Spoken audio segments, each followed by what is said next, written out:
Good morning. It's Thursday and it's Kaylin with Remax. And Lisa Seversyke with Global State Mortgage. Yeah, it's a happy Thursday today. It is happy Thursday. Are I- you feeling good? I'm feeling really good. You just had a lot of sunshine. I did. And fresh ocean air. Oh, I know. And no bugs. There's no bugs out there. That's why, like, San Diego is kind of paradise. Yes, and that's where I was. I was in San Diego for a few days.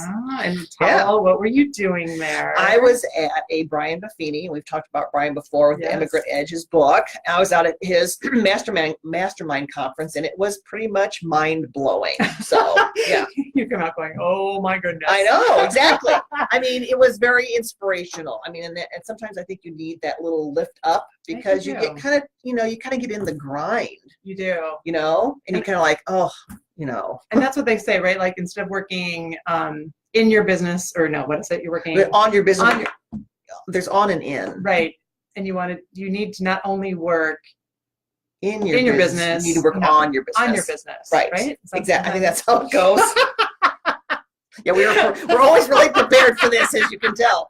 But yes, I mean, because sometimes you just get so focused in the grind of, I have to make this phone call, I have to deal with this, I have to deal with that, I have to deal with that person, that you forget about why you're doing it, what your purpose is. And that's really what this all was all about, was your purposes. Right. And one of the tasks was, we talked about what you want to do, where you want to go, and what you want to achieve. And after you start thinking about that, I'm like, yeah, I'm going to be working a lot longer than I thought I was. I'm not retiring next year. No, there's a lot of things I want to do. There's a lot of places I want to go, and there's a lot of things I want to achieve. So I'm like, hey, there's no timeline. Yeah. There's no deadline on when so it was really good about, focusing on what you want to do and what you want to achieve. So it was very inspiring. I love that. Yeah. And I actually love it that, you're bringing in your personal, because all of us have all these gifts and talents, right? And I think that, we feel right.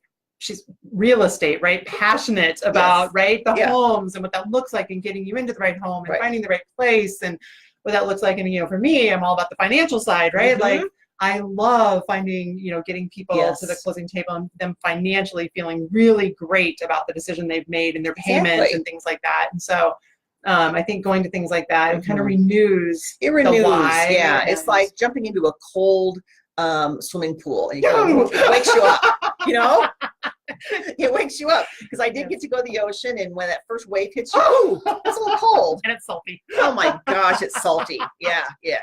But and sand is everywhere. Yes, everywhere. Yeah, so that's the downside of the beach. But yeah, it was very refreshing. It's so everybody, I encourage you to do that for yourself. Find something that just refreshes you and and embrace it. And sometimes take time out away from the business you're in to help keep you inspired and why you're doing what you do. Exactly. So yeah. So I know when you were there, you had a little bit of conversation about, because her daughter Erica was there. My daughter went with me. Yes, it was great for her too. Yeah, and so just having conversation, as now she's not going to retire, but. But I've talked about this, with my son-in-law and my daughter, and we've had that conversation before about, me moving in with them at some point, and I'm thinking about, that's a pretty good idea. You can watch my dog. Yeah, exactly. So, because I'm thinking too, as their lives get busier and my work life may slow down at some point, after we get that what I want to achieve, maybe not. Years. But so what if we do want to combine households? How does that look like? Because I'm like, and I'm not just gonna move into their basement. I'm gonna move into their basement. I'm gonna, mama's quarters. Yeah, exactly. And I'll do it halfway.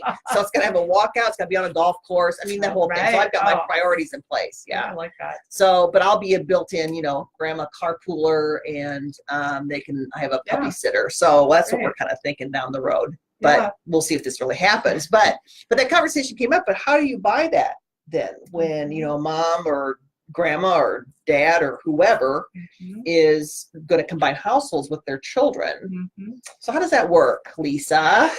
So there's actually some things to think about. So we can have multiple people on a loan. So it does not, like, some people are like, well, don't you have, single person, or don't you have to be, no, you can have, there's lots of borrowers, up to 6 borrowers can be on a loan. Okay. And there's a difference in the loan if you're planning to occupy the house or not occupy. Okay. Not occupying is a whole different video series. But if you're planning on living in that house, okay, you actually have a choice. So you need to think about estate planning as well. Yes, that's huge. Yes. For how you're gonna own it as far as title is concerned. Yeah. Title is concerned. Joint tenants in common. Things like that. And then there's also estate planning for financially if, depending on the age or the health of the person moving in the house, you have a lot too with assisted living or nursing home care, and financially, what does that look like?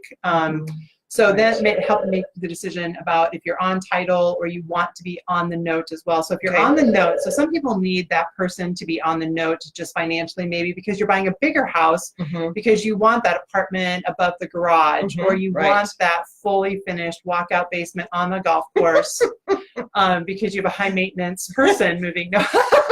You know? So it might be a bigger or a higher priced house, and so you do need the income from the other person. Right. But that person doesn't necessarily have to be on title with you. And so some people choose to buy it themselves because they can, and then the person just moves in.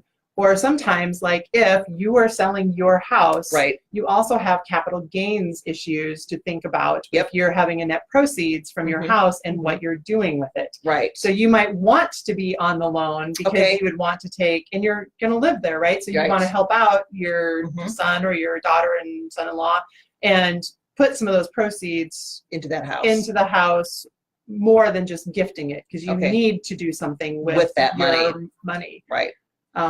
Okay. Well, that's interesting. So now I have to figure out when this will happen, if this will happen, and then prepare for how we want to own this. Right. Because really, you know, you don't want things to get messy when it comes to estate time. Right. You want it pretty simple and have those ducks in a row. And then, you know, the attorneys will talk to you about this at closing table, how you own that property, because that makes a big difference on how, you know, you live your life and how things happen once you're gone. It really does. So, because you don't want to, if something happens to one of those people, and maybe you're one of 5 kids, right? Well, if you own it tenants in common, well, now this person owns a third of the home, and they have to buy you out. Right. They've been taking care. I mean, there's a lot of things to kind of go through. To take into consideration. Right. So you want kind of consulting your estate, whoever is part of your estate planning, an attorney, things like that. And the other thing to consider is that maybe you found a home that you love, but it's not set up exactly right. And that's kind of when maybe a renovation loan comes into play. True. You're buying the house. And you want to take that, you know, you've got enough property and enough easement or whatever that you can add on to add on that mother-in-law apartment. Yes. So, and then you have to talk about zoning. Can you do that? Okay, so it depends what county you're in, right? Or what your city you're in. Yes. Yeah, right. So that's a whole other subject. But just throwing that one out just throw that one out there. But you know, you will occasionally come across a property that was kind of built that way too, for a mother-in-law suite. I don't know why they always called a mother-in-law. I know. suite. Why is it always mother-in-law? Why is it father-in-law? Yeah, or mom. Or dad. Yeah. There's a stigma with that, I guess. I don't know. But anyway. So they have them a lot, like in Florida and places. I think if they have visitors, actually. But, you know, you have those little offshoots of a house or things like that. Absolutely. The beach house or the pool. Yeah, the pool. Oh, there we go. So, yeah, this cost of this house is just going up exponentially here. So. But yeah, so that's something to consider, you know, with your lifestyle, your point in your life with your family. Obviously, you got to get along with them. Yes. That would, and then your estate planning. We can't help with that. We can't help with that. That's beyond our scope.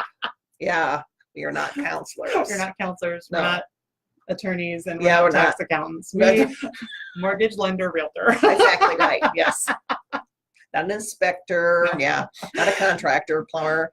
So anyway, but so that's something that discuss with your family. If that's an option for you, I can help you find that house that works. And she can help you with that loan. Right. Yeah. Figure out how to finance that. Mm-hmm. Exactly. So you can have up to 6 people on a loan. That I learned something new today. Yes. Wow. Okay. Which, you do have on home delivery, but like investment property. I mean, there's a lot of reasons you might have. No, 6 people on a loan is a lot of paperwork, so just remember that.